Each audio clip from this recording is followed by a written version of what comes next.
दोस्तों, किस पाप के कारण स्त्री समय से पहले ही विधवा हो जाती है? नमस्कार दोस्तों, भगवान विष्णु और माँ लक्ष्मी क्षीर सागर में शेषनाग की शैया पर बैठे हुए थे। तब माता लक्ष्मी के मन में जिज्ञासा हुई और उन्होंने भगवान श्री विष्णु से प्रश्न किया है, प्रभु, किस कारण से एक स्त्री समय से पहले विधवा होती है? ऐसा वह कौन सा पाप है जो एक पतिव्रता नारी को भी विधवा बना डालता है? क्या स्त्री के विधवा होने के संकेत पहले से मिलते हैं तथा स्त्री का वह कौन सा अंग है जिससे ये पता चलता है कि स्त्री विधवा होगी या नहीं? इस प्रकार से प्रश्न पूछने पर भगवान विष्णु कहते हैं, है प्रिय, तुमने उचित ही प्रश्न किया है। ये सत्य है कि कुछ स्त्रियों के भाग्य में जल्दी विधवा होना लिखा हुआ होता है, चाहे वह पतिव्रता ही क्यों ना हो, किंतु एक पाप के कारण स्त्री विधवा बनती है और स्त्री के शरीर का एक अंग उसके विधवा होने का संकेत भी देता है। भगवान विष्णु कहते, हे देवी, तुम्हें इस परम गोपनीय सत्य को बताने से पहले मैं तुम्हें एक कथा सुनाता हूँ। इस कथा में तुम्हें तुम्हारे सभी प्रश्न के उत्तर मिल जाएंगे, इसीलिए तुम इस कथा को ध्यान से सुनना। दोस्तों, भगवान विष्णु ने माता लक्ष्मी को एक अत्यंत सुंदर कथा सुनाई है। इस कथा के माध्यम से भगवान ने समस्त मानव जाति के कल्याण के लिए कई महत्वपूर्ण उपदेश दिए हैं, इसीलिए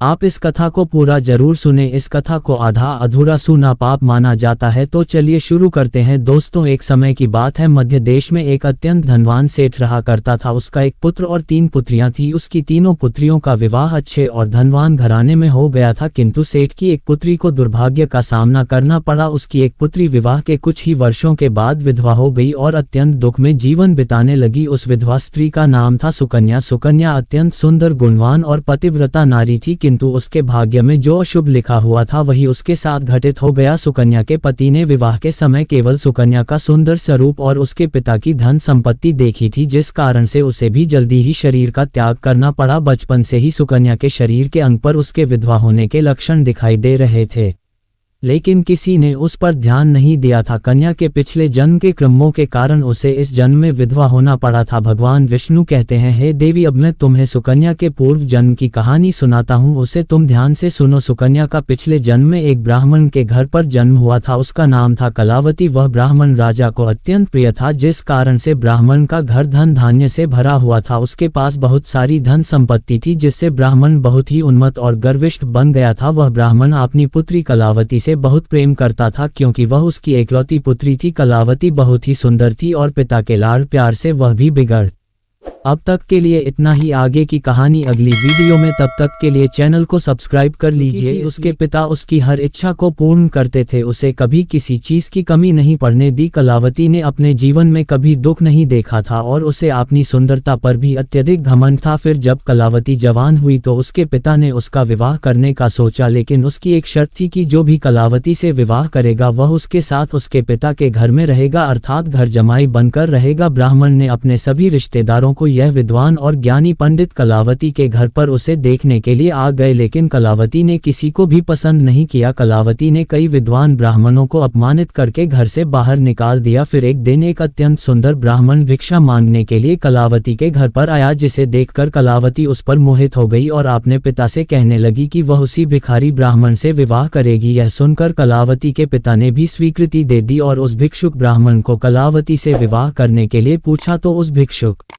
ब्राह्मण ने भी हाँ कर दिया और फिर कलावती और उस ब्राह्मण का विवाह संपन्न हुआ। कलावती विवाह के समय बहुत प्रसन्न थी, उसे उसका मनपसंद जोड़ीदार मिल चुका था। विवाह के बाद कुछ दिनों तक कलावती अपने पति के बड़े प्रेम से रहने लगी और उसकी सेवा करने लगी, लेकिन कुछ ही दिन बीतने के बाद कलावती ने अपना असली रंग दिखाना शुरू कर दिया। कलावती अपने पति को नौकर की तरह समझने लगी, उसकी आज्ञा का पालन करने की जगह पर उसे ही आज्ञा देने लगी। कलावती अपने पति को भी उसके नाम से बुलाने लगी, खुद अपने पति के पैर दबाना छोड़कर अपने पति से ही खुद के पैर दबाने लगी। कलावती स्वेच्छाचारी थी, वह पति को बिना बताए ही घर से बाहर चली जाती, कभी पति की कोई बात नहीं मानती थी, पति से पहले ही भोजन करती थी, किसी भी धार्मिक कार्य में पति के साथ नहीं बैठती थी और अकेले ही मौज करती थी। अपनी पत्नी के ऐसे व्यवहार को देखकर कलावती का पति बहुत दुखी रहने लगा, उसने परेशान हो गया था। फिर एक दिन उसने बहुत विचार किया और कलावती को छोड़कर जाने का निश्चय किया। कलावती का पति बिना किसी को बताए ही ही अपने घर को छोड़कर चला गया। उसने कलावती का त्याग कर दिया और वन में जाकर तपस्या करने लगा, क्योंकि शास्त्र यही कहते हैं कि बुद्धिमान मनुष्य को दुष्ट और स्वेच्छाचारिणी पत्नी का त्याग कर देना चाहिए, अन्यथा वह भी उसके पाप का भागीदार बनता है। कलावती का पति वन में जाकर तपस्या करने लगा। कलावती ने भी अपने पति को खोजने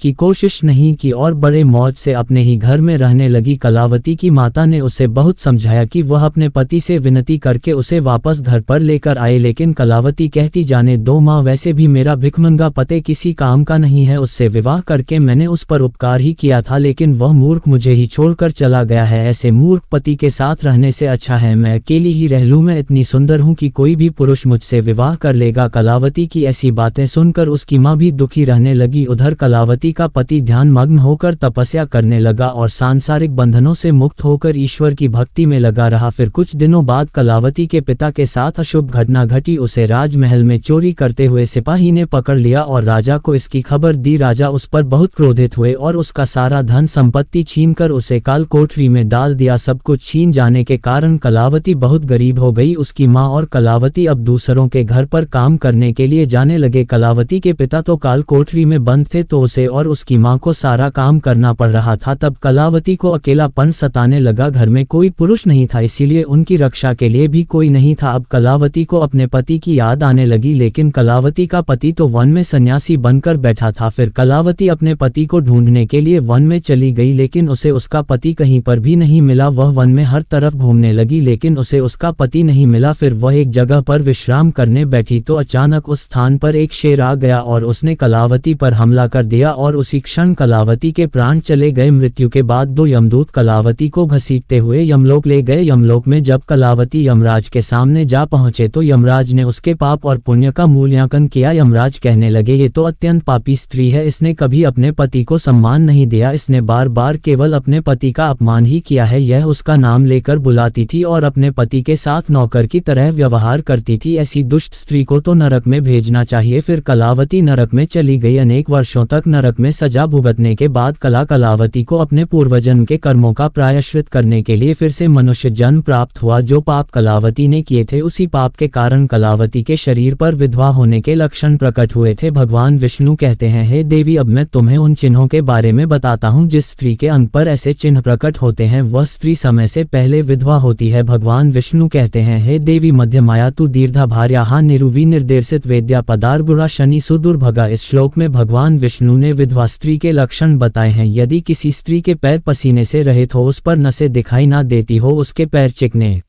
तथा कोमल हो, तो वह स्त्री सुख भोगने वाली तथा ऐश्वर्यशालिनी होती है। यदि स्त्री के पैर का अंगूठा लंबांसल हो, तो वह स्त्री पतिव्रता एवं ऐश्वर्यशालिनी होती है। यदि स्त्री के पैर के अंगूठे पर नसें दिखाई देती हो, तो वह दुर्भाग्य से युक्त व्यभिचारिणी होती है। बहुत छोटे अंगूठे वाली स्त्री क्लेश करने वाली और दुख भोगने वाली होती है। अंगूठा यदि छप हो, तो वह स्त्री गर्भ धारण क्षमता में दुर्बल होती है। यदि किसी स्त्री के पैर की तर्जनी उंगली अंगूठे से भी बड़ी हो, तो वह स्वच्छंद कामचारिणी अतः अनेक पुरुषों से संबंध बनाने वाली होती है। यदि किसी स्त्री के पैर की उंगलियां परस्पर मिली हुई हो, एक दूसरे के नजदीक हो, उंगलियां गोल एवं सीधी हो और नाखून पतले एवं छोटे हो, तो वह ऐश्वर्यशालिनी होती है और ससुराल में सुख भोग है। अब मैं विधवा स्त्री के पैर के लक्षण बताता हूँ। यदि किसी स्त्री के पैर का अंगूठा बहुत बड़ा हो और आगे से गोल हो, उसके नाखून टेढ़े मेढ़े हो, अंगूठे पर नसें दिखाई देती हो, तो उस स्त्री के विधवा होने के योग बनते हैं। यदि स्त्रियों की एड़िया बहुत बड़ी हो, तो वह मृत्यु पर्यंत दुख भोगने वाली होती है। और यदि स्त्री के पैर मांस रहित हो, तो ससुराल के भाग्य को नष्ट कर देती है। यदि किसी स्त्री के पैर की अनामिका उंगली बाकी उंगलियों की तुलना में बहुत छोटी हो, तो वह कलह करने वाली और घर के वातावरण को असहनीय बना देने वाली होती है। यदि किसी स्त्री के पैर की मध्यमा उंगली अर्थात बीच की उंगली ज्यादा लंबी हो, तो वह विवाह के लिए अयोग्य होती है। जो स्त्री चलते समय पैर पटकते हुए चलती हो और धम धम आवाज करती हो, तो वह अपने पति का विनाश करने वाली होती है। भगवान विष्णु कहते हैं, देवी, इन्हीं लक्षणों के कारण सुकन्या समय से पहले विधवा हुई थी। पिछले जन्म के कर्मों के कारण ही स्त्री के विधवा होने के योग हैं। जो स्त्री अपने पति का अपमान करती है, उसका नाम लेकर बुलाती है तथा उसके भोजन करने से पहले ही भोजन करती है तो वह स्त्री निश्चित ही समय से पहले विधवा होती है। एक पतिव्रता स्त्री कभी पति का अपमान नहीं करती, कभी उसे नाम लेकर नहीं बुलाती और सदैव पति से एकनिष्ठ रहकर उसकी इच्छा के अनुसार चलती है। उस स्त्री की कभी दुर्गति नहीं होती और वह मृत्यु के पश्चात मेरे लोक को प्राप्त करती है। तो दोस्तों, इस प्रकार से भगवान विष्णु ने मां लक्ष्मी को अत्यंत महत्वपूर्ण कथा सुनाई है। उम्मीद है आपको ये जानकारी अच्छी लगी होगी। वीडियो को लाइक जरूर करें और कमेंट में जय श्री हरि। स्त्री की कभी दुर्गति नहीं होती और वह मृत्यु के पश्चात मेरे लोक को प्राप्त करती है। तो दोस्तों, इस प्रकार से भगवान विष्णु ने मां लक्ष्मी को अत्यंत महत्वपूर्ण कथा सुनाई है। उम्मीद है आपको ये जानकारी अच्छी लगी होगी। वीडियो को लाइक जरूर करें और कमेंट में जय श्री हरि विष्णु और जय मां लक्ष्मी जरूर लिखें। साथ ही अगर आपने चैनल को सब्सक्राइब नहीं किया है तो सब्सक्राइब जरूर करें। आप सभी का धन्यवाद।